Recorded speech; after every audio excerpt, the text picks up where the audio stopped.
Hello, हमें question given है। हमें दिया गया है कि माना समीकरण 3x इंटू थ्री की power x minus one plus two mod of three की power x minus one plus modulus of three x three की power x minus to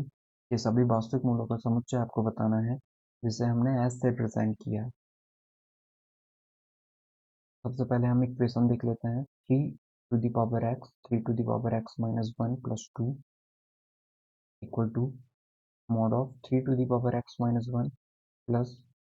three to the power x minus two modulus three. ठीक है, अब इसको हमें solve करना, तो हमें थ्री की पावर एक्स बार बार दिख रहा है, तो क्यों ना हम थ्री की पावर एक्स को वाई मान लेते हैं। तो अब हम इक्वेशन देखें तो y y minus one plus two equal to में y minus one plus y minus two, इस तरीके से इक्वेशन। ठीक है, अब हम एक काम कर लेते हैं। यदि y की जो वैल्यू है, ये मॉड लगे हुए हैं। ठीक है, यदि y हमने मान लिया फर्स्ट केस वन की मॉडुलस वाली प्रॉपर्टी है, तो मॉडुलस के अंदर जो वैल्यू है पॉजिटिव भी हो सकती है, नेगेटिव भी। बिना मॉडुलस हटाए हम सॉल्व नहीं कर सकते। तो मॉडुलस हटाने के लिए हम केस वन लेते हैं कि यदि हमारा y जो है वो टू से बड़ा हो गया, टू से बड़ा हो गया, इसका मतलब जो वैल्यू आएगी वो हमारी पॉजिटिव आ जाएगी। ठीक है, तो टू या टू से बड़ा हो जाए तो कंडीशन ये वाली हो जाएगी। तो y y minus one plus two equal to में टू से बड़ी वैल्यू, मतलब ये भी पॉजिटिव खुलेगा और ये भी पॉजिटिव ही खुलेगा। तो ये वाई स्क्वायर माइनस का वाई प्लस का टू इक्वल टू में वाई और वाई टू वाई हो जाएगा ये, और माइनस का थ्री एक तरफ ले आता है सभी को, तो वाई स्क्वायर माइनस का वाई और ये माइनस का टू वाई माइनस का थ्री वाई बनेगा, और प्लस का टू है, थ्री इस तरफ आएगा तो प्लस का थ्री प्लस का फाइव इक्वल टू में जीरो। अब हमें बताने वास्तविक मूलों का समुच्चय। देखते हैं इससे वास्तविक मूल बनते हैं नहीं। D is greater than zero होगा तभी वास्तविक मूल बनेंगे। तो डी कितना होता है, डी इक्वल टू होता है बी स्क्वायर माइनस में फोर ए सी। ठीक है, तो चेक करते हैं। डिस्क्रिमिनेंट व्यक्त जिसे बोलते हैं हम। तो डी इक्वल टू में आ जाएगा थ्री का स्क्वायर नाइन माइनस का four multiply one multiply five. तो ये हम देख रहे हैं कि ये तो वैल्यू हमारी नेगेटिव आ गई।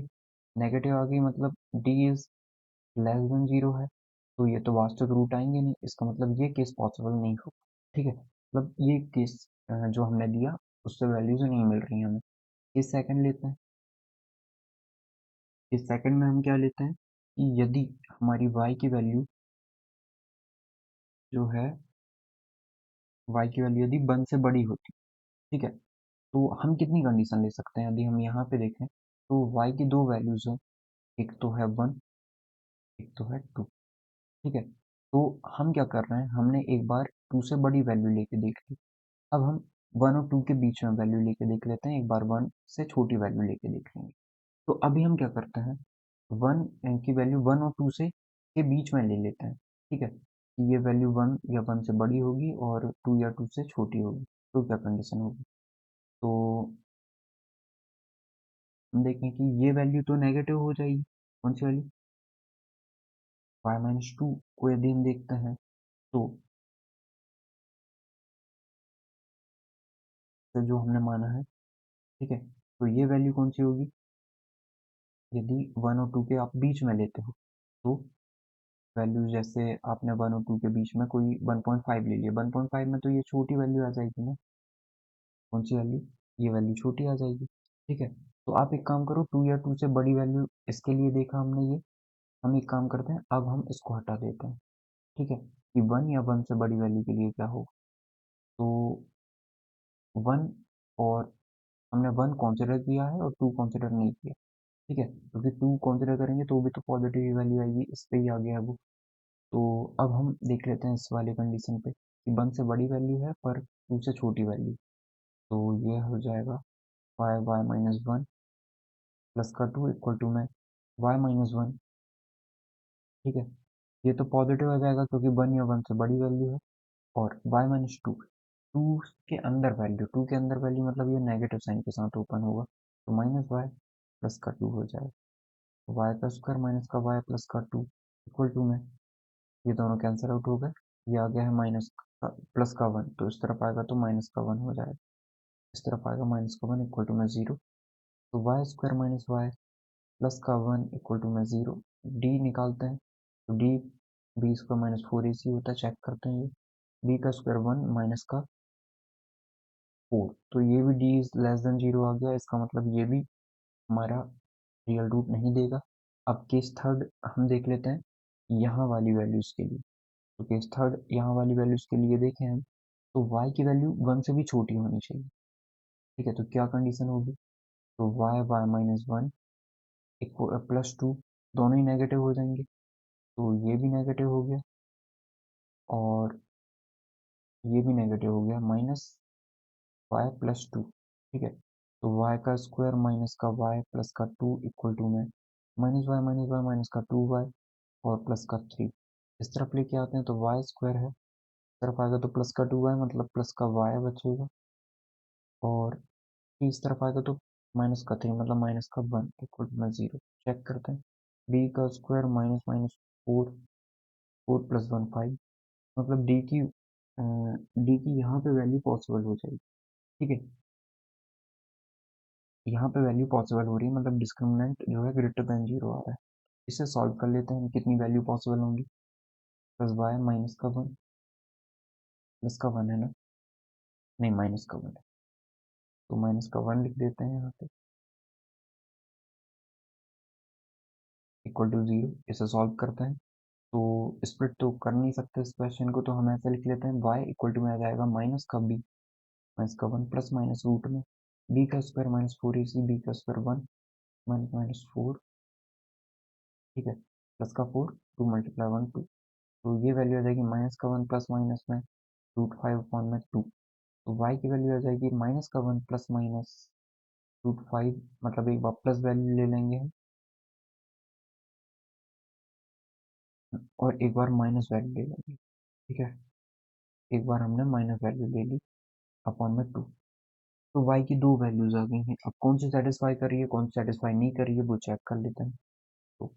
यदि हम देखें ये वाली वैल्यू तो ये तो नेगेटिव वैल्यू है, और यहाँ पे हम देखें कि हमने 1 से छोटी वैल्यू ली, ठीक है, 1 से छोटी वैल्यू ली है हमने, तो वो कंडीशन सेटिस्फाई होनी चाहिए हमारी, और इस पे 1 से बड़ी वैल्यू आ रही है, क्यों, क्योंकि ये देखें यदि हम, तो ये कितना होता है तो चेक करें हम,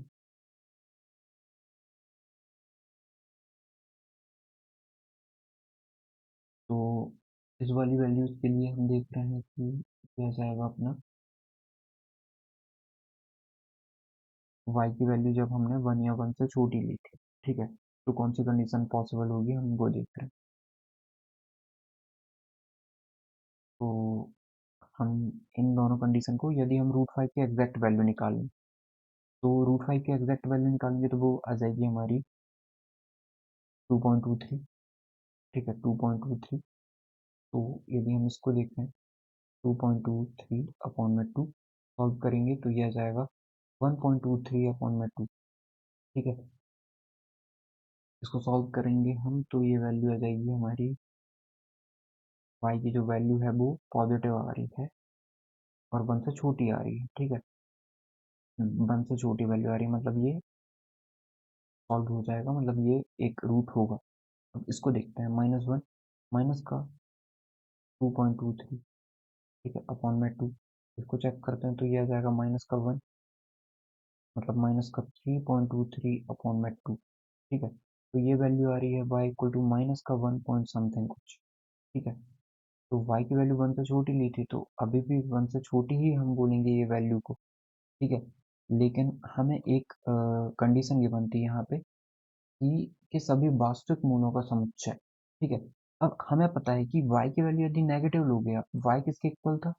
y इक्वल था e to the power x के, एक्सपोनेंशियल फंक्शन हो गया ये तो, अब एक्सपोनेंशियल फंक्शन हमेशा पॉजिटिव होता है, तो ये वैल्यू तो पॉसिबल नहीं होगी क्योंकि ये नेगेटिव में आ रहा है, तो पॉसिबल कौन सी होगी, सिर्फ ये, मतलब इसका सिर्फ एक ही रूप पॉसिबल होगा, मीन्स हम बोल सकते हैं कि मैं एक रिक्त समुच्चय है नहीं, मैं कम से कम 4 नहीं, एक ही अवयव वाला समुच्चय है, ये हमारा करेक्ट आंसर होगा, ये भी नहीं होगा, 2 अवयव भी नहीं, एक रिक्त भी नहीं है, उसमें एक अवयव है, तो आई होप आपको समझ में आया होगा। Your correct answer is option number 4। एक ही अवयव वाला समुच्चय बनेगा। Thank you.